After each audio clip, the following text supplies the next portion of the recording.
awesome. That's awesome. Morgan Anderson, how the hell are you? I asked you right as you were taking a drink. I'm sorry. That's okay. I'm great. How are you? I'm great. I'm great. I had so much fun today. Um, do we give a yeah? Give a little teaser of what we did today for your troop, Love Horrors. So we did a love horrors sketch, what it would be like if men had babies and what their baby showers would look like. It was like way better than anything I could have imagined. As it usually goes, all of the improv and the characters kind of come to life, and you guys were all amazing. It was hilarious. I had such a fun day. Had you directed videos before? Because you were kind of it was kind of like you were the director or photographer, and kind of like Alicia was the director, was like the shot supervisor. Yeah, so I was trying to have Alicia kind of do the direction for the actors, and then I was more like a cinematographer, director, photographer. So I dealt with the lighting and the angles and making sure Alicia liked what angle that I was doing. And yeah, my background is in film. I lived in LA for a while. I went to film school, did a lot of commercials and stuff up in the Bay Area a long time ago. Where'd you Not go to film school? I went to CSU Northridge. Awesome. Yeah, the And cheapest one. Because was I'm poor. film school what you wanted to do, like when you're like a junior and senior in high school and people are doing the whole do you know what you want to do when you go to college thing? Was it film school? No, actually it was from the moment I could remember wanting to do anything. Well, first it was an astronaut and an ice cream truck driver, but once I got my head out of the clouds, Uh-huh. um, I wanted to be on Saturday Night Live and be a comedian. And that's Really? like my first dream. And then, of course, everyone squashes your dreams and tells you that's not a real job. How old were you when you started dreaming of being on Saturday Night Live? From the moment I saw a show, so I must have been really little, because I remember my dad showing me like old Steve Martin um, videos from SNL where he would do, oh shoot, something that's totally culturally inappropriate now, but he used to do this like Native American thing with a drum. I remember thinking that was hilarious. Uh-huh. The Jim Belushi or John Belushi did the sushi chef, the samurai. Samurai, samurai, samurai sushi. That was yeah. Yeah, and then Yeah. in the 90s, I loved watching all the 90s and the early 2000s with like Will Ferrell and Amy Poehler and Tina Fey. Yeah, that was a great run of Saturday Night Live. I recently went back into you know what I went into the Saturday Night Live archives recently because I discovered what I mean not why I was rediscovering how amazing Bill Hader was, and Yeah, and I wanted to watch all of the when he was doing like the cultural correspondence. What was that character he did that would come on and be like, the club is called nah, remember that guy?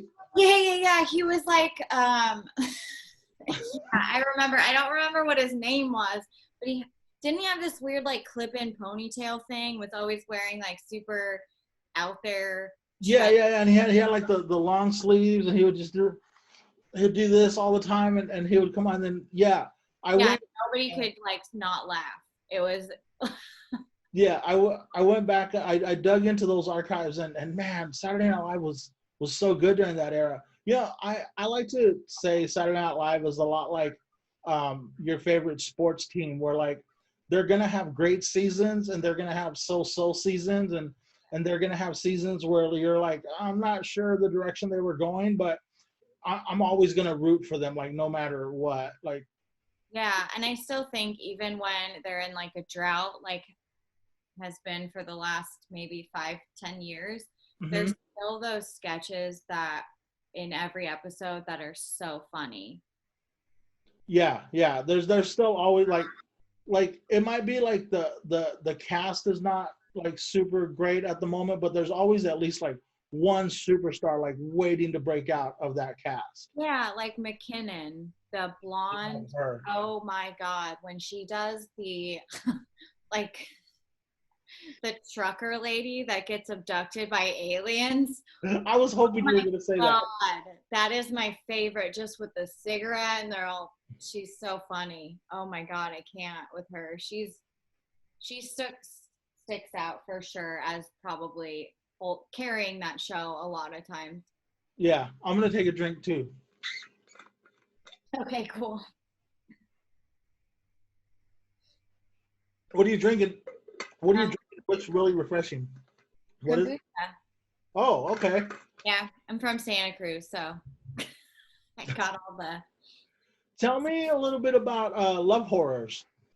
Okay, so it was started by Alicia Davis and Emily Peterson and Carolyn Martin, and I was asked to guest on it once, and now I've kind of just been. They've let me into the group forever until they want to kick me out, and it started out as being a stage show, most that was just stand up, and then when COVID hit, we kind of had to take everything online.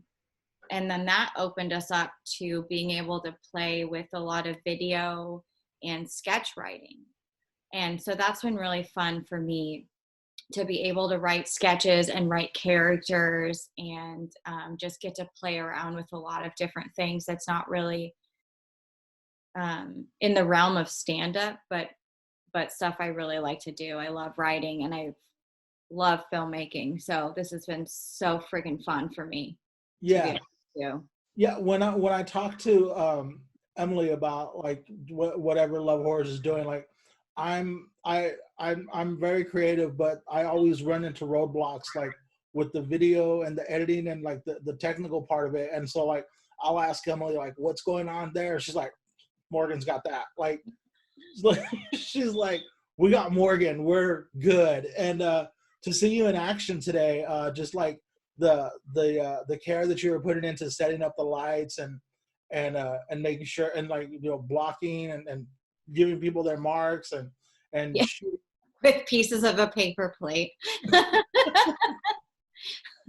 it's very rogue. It reminded me of a lot of Robert Rodriguez wrote a book about like how to make a movie on $7,000.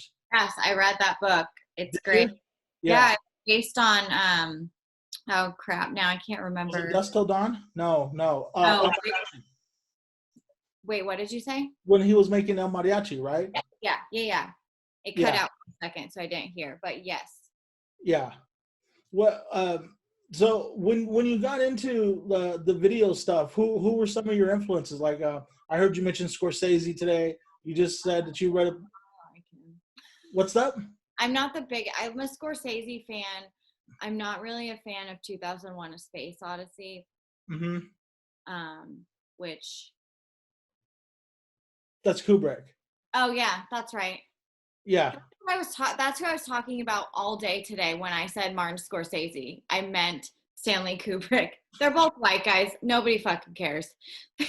Scorsese does the same thing though too. Like for sure he does. You're right. Kubrick was like methodical about that, and he would literally like drive people crazy. Yeah. So yeah, he's the one that has the shooting ratio of like 67-1, and I love Clockwork Orange. I love the book and I love the movie. Hate 2001: A Space Odyssey with a passion. I think it's the most boring fucking movie I've ever watched. It did not need to be 3 hours long. We don't need to watch two monkeys bang on an obelisk with a bone for 45 minutes. Right. A little bit unnecessary. And I know like there's a point to it, but I feel like that point could have been driven home in 10 minutes instead of like. Did you know he had like a lifelong dream to make a movie about Napoleon, but no. he just couldn't like the movie he wanted to make like was just too big of a scale You for like sure? No, I'm just kidding. was too big on was too big of a scale because like he wanted to do like these huge like battle scenes and it was just like Sure.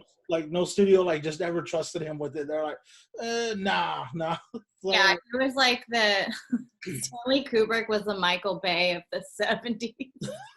he really was right. But he didn't have the spending capacity or the like amount of effects that Michael Bay has at his disposal. Yeah. I'm pretty sure Michael Bay is behind the Got Milk commercials in the 90s that were really famous. Really? That was what he did to start out with. And don't quote me on that, but I think I remember learning that. No, that's okay. But, If it's wrong, somebody on the internet will point it out to you. Believe me. Yeah, somebody is gonna tell me. Yeah, somebody in the comments will mansplain to you. Yeah. That I just Googled this and you're wrong. Yeah. Well, my brain Google is not very accurate sometimes. Did you know Alicia and Carolyn and Emily before you got into Love Horrors? A little bit. I haven't done very many shows stand-up wise. I'm relatively new. Mm-hmm. But each show or booking I've been on has been with Alicia. So I've known her from that and kind of like doing open mics and stuff. Emily, I had never met. Carolyn, I've still never met because she's been in Arkansas or Tennessee or wherever the hell she is. She's an enigma. I know, she is. She's moving all over. She's in Tennessee and then Arkansas and then some other Midwest. And then she was like in Sacramento for like 2 days. But And then the next thing I knew, she was gone again. Yeah, I don't know why she had to come to town, but she was only here for like a second. Yeah, that's cool. What so how many episodes of Love Horrors has there been, and what's the release schedule? Is it once a month? Is it the last Tuesday, or how can people anticipate when a new Love Horrors would be out? It is usually the last Saturday of the month. This last month we had some technical difficulties, so it came out on a Tuesday instead of a Saturday. But we usually try last Saturday of the month. But I think the more in depth that we go, and the more editing and effects and whatever that I'm doing, we probably won't be able to do one full episode a month. Mm-hmm. So the episode we're working on right now is probably the most ambitious just because we're writing every sketch, and there's going to be heavy cinematography and editing that's going to be involved. I mean, it's not going to look professional because we don't have, frankly, the money to do that. So, but it is pretty involved to do all the editing and stuff. So hopefully at the end of the month, but I don't know. We do have a YouTube page, Love Horrors. I will put the link in the episode page. Yeah, please like and subscribe. I will link you guys up. You and I met we've only met like once or twice, but you and I met on what to me now is a very magical night because it was the last night that that I got to do comedy, right? It was same. I think that night I was like kind of joking about COVID, not on stage, but to you guys in the green room. Uh-huh. And then the next day it was like real. Yeah. Did you think that it was like, I don't know, for some reason I just tend to not trust the news media just because there's so much fear mongering that goes on. And so every time I see something, I'd be like, yeah, okay. But then it was real. Like the gravity of the situation really hit that next morning. And I was like, oh shit. If it's on NPR, talking about it seriously, okay. Yeah, it was, and that night was just a lot of fun. It was a show that Daniel Humberger produced for Punchline Sacramento, and the lineup was stacked. I mean, it was like Johnny, Daniel, Jacqueline Whelan, Corey Behringer, Mhm. Ruby Sednick, Alicia Davis. Yeah, it was a great lineup, and that was the last night that we got to do comedy. Yeah, I ended that night on such a high. And then the next morning I was like, oh no. Yeah, it was a great night. Everybody had a lot of fun. Like we all had great sets, and then you're absolutely right. The next morning, like reality hit, Yeah. and we just haven't been able to get out of that. How have you been dealing with all that? Like I had a lot of anxiety in the beginning, but like Yeah. now I'm kind of good with it because as dangerous as the disease is, it's also like not dangerous if you don't go out. Like if you don't like go to the mall and like not wear a mask. Like Yeah. there's a lot of ways to like just it sucks that we can't go to the movies, but you know, If have you everyone been? would wear a mask and wash their goddamn hands. That's it. That's all you have to do. But people are like suddenly exercising their like freedom to be an asshole, which Yeah, has been there all along. But the no mask thing has just made it apparent everywhere when yeah. you're the kind of assholes that don't really care about anybody and aren't really that educated are. Hmm. Um, so I guess it's good because we can avoid them, but also they are potentially like infecting everybody. So that's cool. Yeah, it Uh, sucks. but I I thought that I was an introvert before all of this because I just sometimes don't like being around people that much and I'm super anxious and awkward and weird. And then after like a month in like quarantine, like I was super quarantined. I didn't go anywhere. I didn't see anybody for the first like month and a half. I yeah, didn't even same. see my dad who like lives in town because he's older and I just didn't feel comfortable being around him because yeah, that just felt really awful. But Yeah. I went nuts. Like I was so cuckoo bananas by the end of that. I don't even. But and are you better now, or do you still? I kind of slip in and out of it. I'm like I'm good like 80% of the time, and then like 20% of the time I'm like a little bit freaking out. I'm like, yeah, and I have like really bad allergies, so it's like I'll start feeling like allergy symptoms. I'm like, oh my god, this is COVID. Then I like realize, wait, I haven't been out of the house in 2 weeks. I don't think it is. Like Right. I yeah. know. We've been kind of conditioned right now to like think everything is could be COVID. Like if you cough, you can't fucking cough anywhere. Like not even a little bit. Or everyone stares at you. I coughed in a Target. Oh my God. I've never seen so many people just whip their heads around to look at me at once. What about have you done the thing in a grocery store where like you pick up a piece of produce and it's not necessarily the ripest piece that you thought it was, and you don't want to put it back? Oh my God. I will walk around and then like put it somewhere else. I never do that. But now I feel like if everyone's watching you, this is like a weird 1984 Big Brother type of feeling. But it's like instead of cameras everywhere, it's fucking people, which is even worse because People people with are mobile cameras. and they have cameras. It's Yeah. way, God, I feel like we're just being watched 100% of the time. And we are.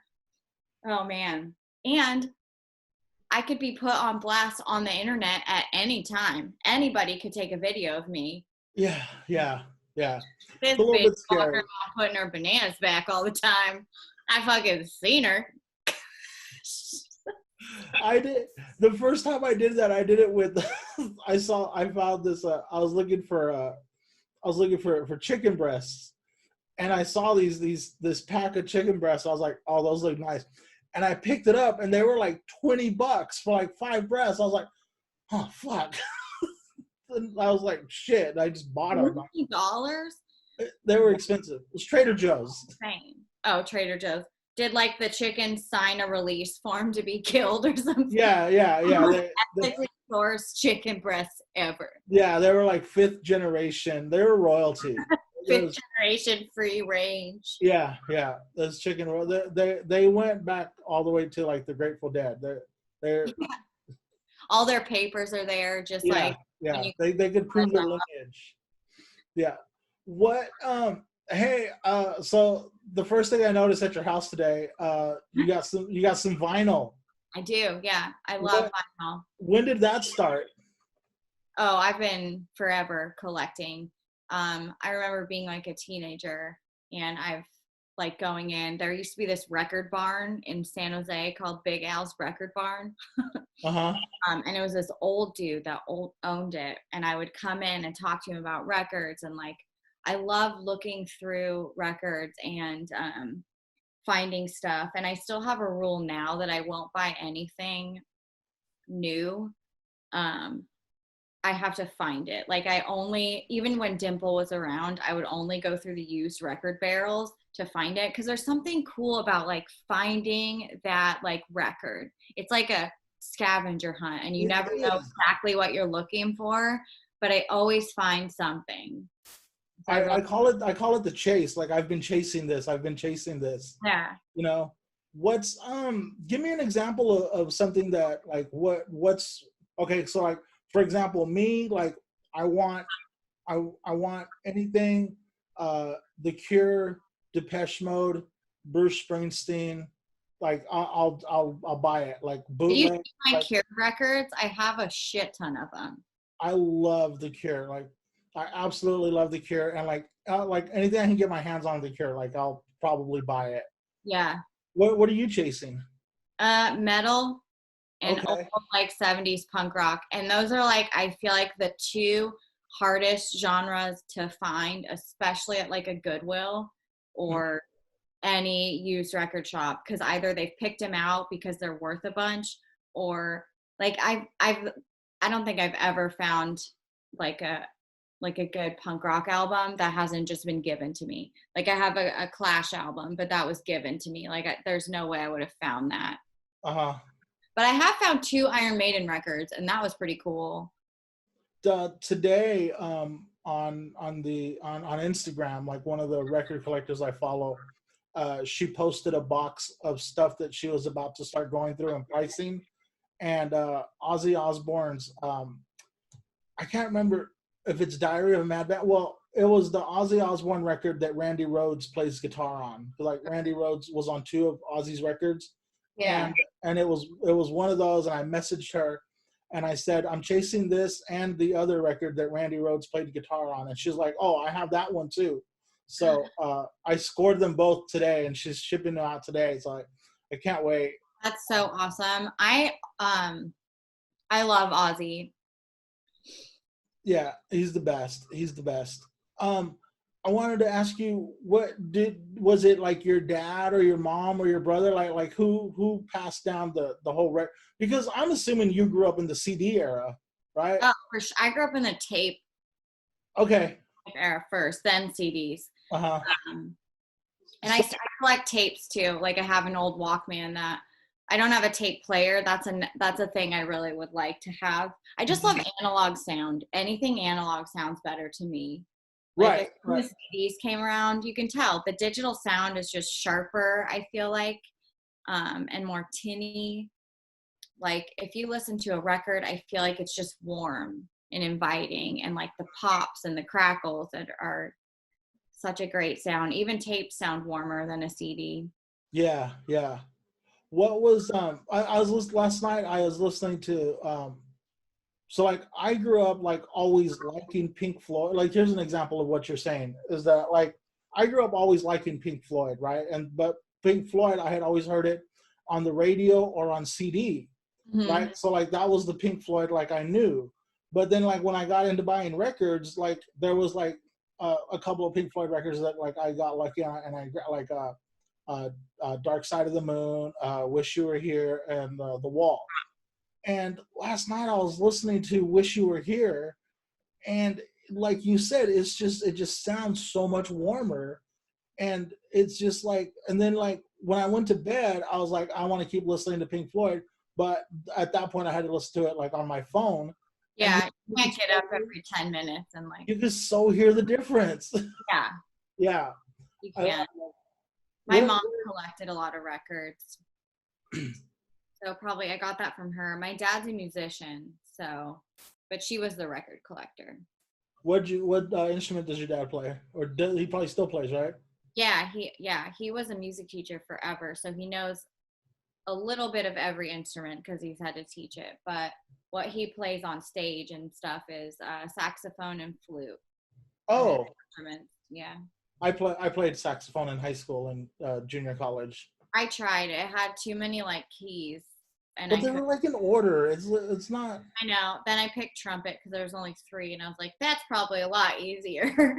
If I had it to do over again, I would have picked trumpet. I really love the trumpet. Sounds so cool. It's like brass instruments just sound so cool too. That's awesome. That's awesome. Yeah. And that's why I got into ska too, because I was like, something has to make me cool. Like I was in band and I was like, oh, I'm such a loser. And then I found ska and I was like, these guys are cool. Okay. I'm not Every a loser. every band kid discovers ska, and we like realize, oh wow, you can play horns and be cool. Yeah. Like And also I love checkers. So perfect. so it works out. It's a win-win. Yeah. So cool. Yeah. Did any of that the liking of ska like ever lead you to like bands like Oingo Boingo? Oh my God. I love Oingo Boingo. Really? Yes. Dead Man's Party. Such a good fucking song. They do a Halloween party in like Vegas or something every year. Well, it's like at this point, it's like the tribute band with like the original drummer, I think. Yeah, because Danny Elfman's like busy making billions of dollars doing movie soundtracks and stuff. So he's obviously not in the band anymore. But Yeah, he was supposed to perform at Coachella this year, really? and he promised that he was gonna bring some Boingo classics with him, but that didn't happen. But it'll happen next year, hopefully. Hopefully, I will go. I'm not a big music festival person because I don't like people that much. Uh-huh. And you can't you can't avoid them Yeah. there. So, but I would go for that. I would definitely. I got to see Devo 2 years ago. Where did you see them at? I saw them at John Waters does a music festival every year in Oakland, and it's called Burger Boogaloo. Okay. The lineup last summer wasn't very good, but the lineup the year before was Devo was headlining, and I got to see them, and they're like a bucket list band, like Yeah. one that I never thought I would really see because they don't play too often. But it was amazing to see them, and they had what's his face from Portlandia drumming for them. Fred Armisen. Yeah, the guy with the glass, like I pictured him. Yeah. Yeah, and he's a really rad drummer. So I didn't know that about him until I saw him play with Devo, and then he came out with that whole stand-up special with drums and famous drummers. Yeah, that was pretty awesome. Yeah. What got you into comedy? Like what made you? Because you said you've only been doing it a little while, so I started comedy late. Like I was already in my 40s, late 40s, and I decided to start comedy. And like I see these really young people like Ruby Setniks and Miriam Masavis and Drew Ashners that like started comedies. Ben Hershaw, who are like early 20s, like I know comedy, and I was like, I wish I would have done that. But like, what made you start not in your early 20s? Yeah, no, I was in my early 30s when I started. But I think this is going to get kind of sad, but I was always kind of afraid to do it. I had like horrible stage fright, and I always did theater and choir and band, but I was always like part of a group, but I still had gnarly stage fright going up. And so I figured that like stand-up was not an option for me, because how would I stand up there by myself if I couldn't stand up with a group of people? So I never tried it. I wrote so many jokes like all through high school, all through college, and I've always been like writing, but I just never got on a stage. And then 2 years ago, my mom died. Okay. And I kind of like had some sort of an existential crisis, but it was a good one, because I kind of realized like how short life is, and like nobody nobody can make fun of you when you're dead. So like, who cares? To be honest, like why wait to do the things that you want to do? Like, I would so much rather fall on my face and fail at something and say that I tried to do it than have that nagging thing in like your chest that's like, or your head that's like, why didn't you do this? Or, you know what I mean? And so Yeah. I finally just got on stage and it was really awesome. And I was like, God damn it, why didn't I do this earlier? Because I didn't have any stage fright. None. Like I was so scared until I stepped out on stage and like the light hit and I was by myself and I just went for it. And it was like the weirdest feeling and the most incredible feeling ever. Where did it happen? Where did it take place? Comedy Spot was my first. I did their Sunday night open mic and I got on super late. There was only maybe like 10 people left in the audience, but like people laughed. And like I've always been funny and made people laugh in groups, and people have been like, you're really funny, you should be a comedian. I'd be like, yeah, I have terrible stage fright and I'd shit my pants on stage. That's not cool.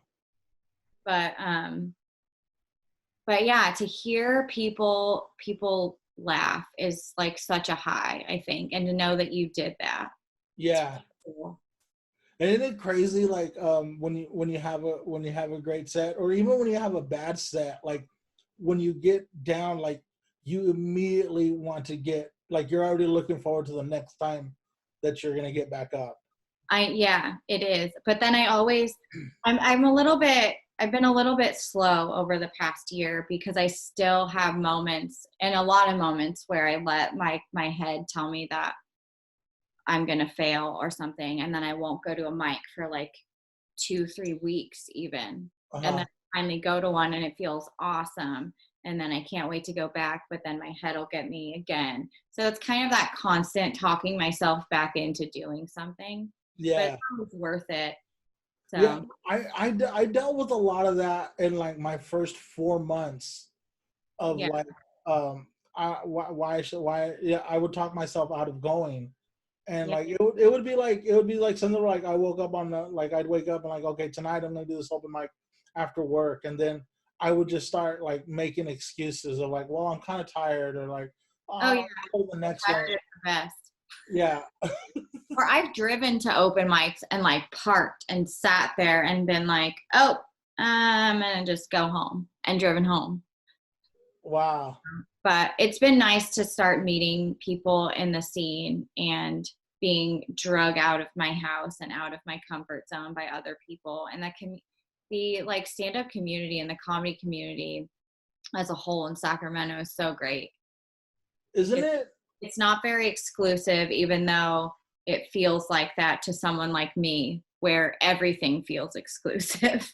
But I still get a little bit starstruck, like when I'm hanging out with like Johnny Taylor, or like, you know what I'm saying? Like I'm still like, you know, he was talking about like the plans he's got with his podcast, and I'm like, this guy is like, he's amazing, you know, he's super funny, and yeah, he's just a normal guy, just like you know, just kicks it, you know, super funny. I know guy. everyone. Yeah, it's really good.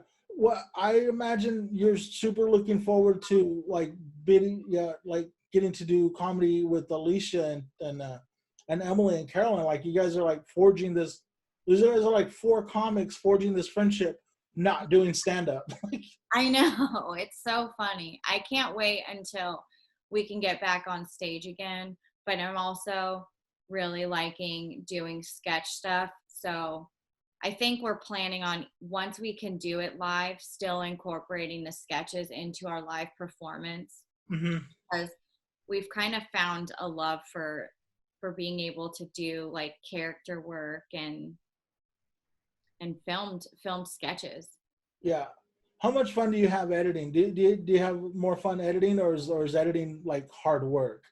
It's hard work, but I love it. I love editing. I will sit there for like 8 hours and edit like a 2-minute. I remember sitting and editing a 2-minute commercial for 3 full days just in front of a computer, and I love it. I hate it at times, but it's really have you already played with the footage that you shot today, or is it something that you put it away and you're gonna work on it at a certain time? No, I haven't looked at it yet today. As when you guys left, I took a nap. I think everybody did. I was so tired.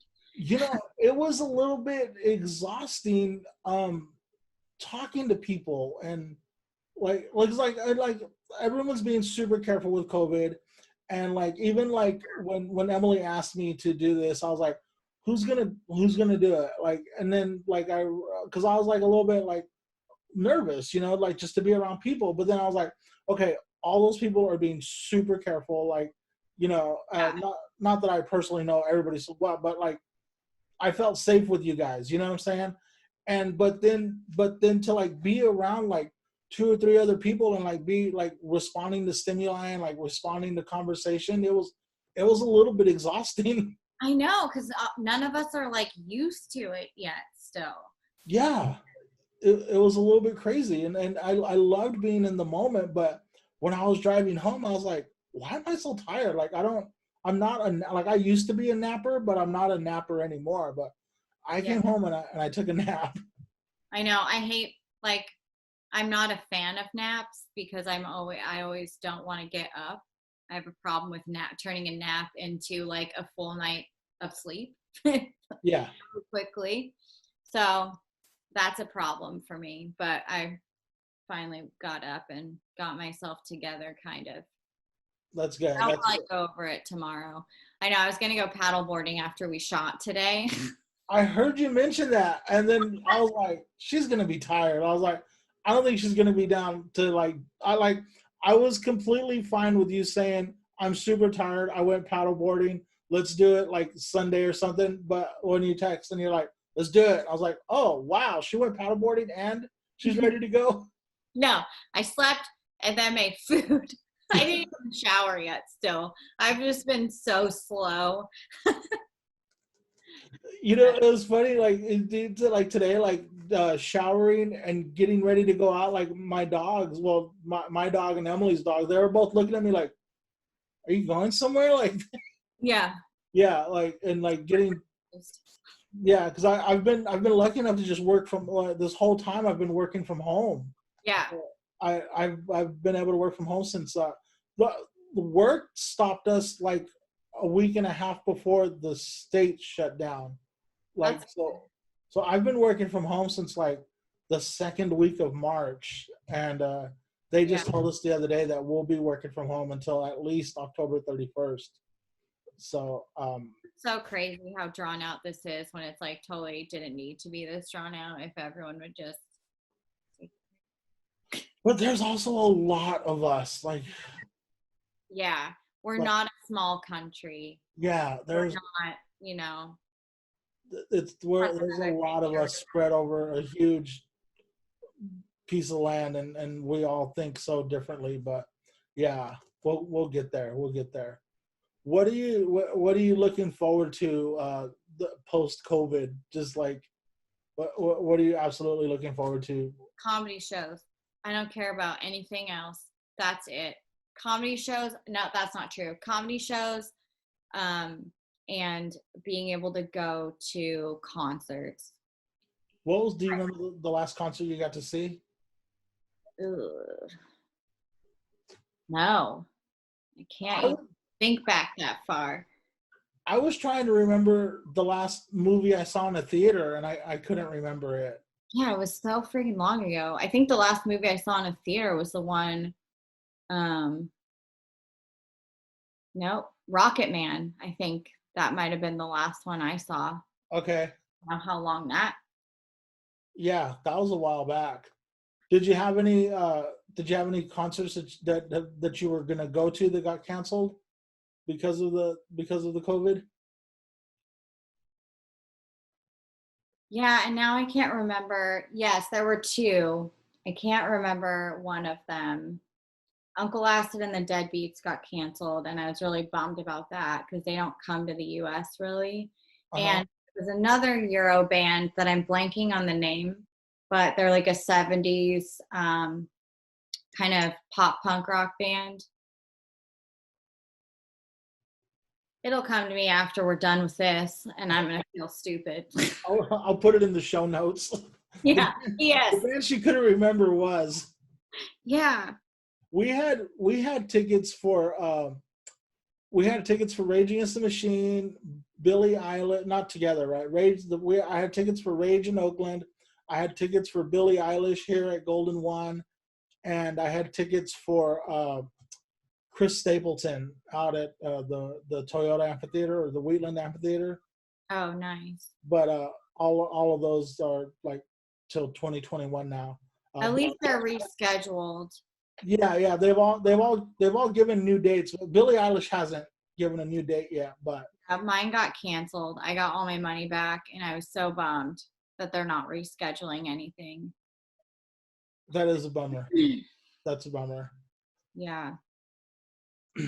So, what do you got going on the rest of the weekend? I think I'm gonna paddleboard tomorrow. I'll go to the river. That's been like saving my butt, is getting outside. Yeah, so you grew up out in this area? No, I grew up in the Bay Area. Oh, okay. Yeah, I moved out here like 2 years ago. Uh-huh. A year and a half ago from Santa Cruz, and I was there for 10 years. Oh, nice. Yeah. Do you still have family in Santa Cruz? Nope, all my family's out here now. My dad was the last of us to move. Awesome. Sacramento, but I have to be near a body of water. It doesn't have to be the ocean, but it has to be something. I could not ever live away from like a river or a lake or the ocean. Okay. Couldn't handle it. Oh yeah, I didn't grow up around. Well, I grew up in Bakersfield. It was like about an hour and a half away from the ocean, and like the body of water that we're infamous for is the Kern River, which is like one of the most dangerous rivers. Like I was telling a friend of mine the other day that like you drive up the Kern Canyon to get to the Kern River. There's like this billboard on the side of the road with fresh paint that says like since 1979 X amount of people have drowned in the Kern. I was looking at Kern County News earlier today, and there was 2 news stories of people missing in the river area, like in the last day or so. So, Is the current super like rough? Yeah, it's super rough, and it's got like this really powerful undercurrent, and like it can go from like really calm to like just like crazy wild, like instantly, and Oh, that's kind of terrible. crazy. Yeah. The only thing I know about Kern County is the 5 runs through it, and I've gotten a fucking speeding ticket. Kern County, that's it. Their highway patrols are dicks. Right on. All right, Morgan. We should wrap it up. Do you want to plug your social medias and plug Love Horrors and how we could find you? Love Horrors we're on Instagram, TikTok, and YouTube. Love Horrors. I think it's Love Horrors 916 on Instagram and TikTok. And then for you because I might be fucking it up. Yeah, I'll save it. Don't worry. I got your back, homie. Before we did this, and then my personal Instagram is at It's the Morganator. I love that name. Oh, like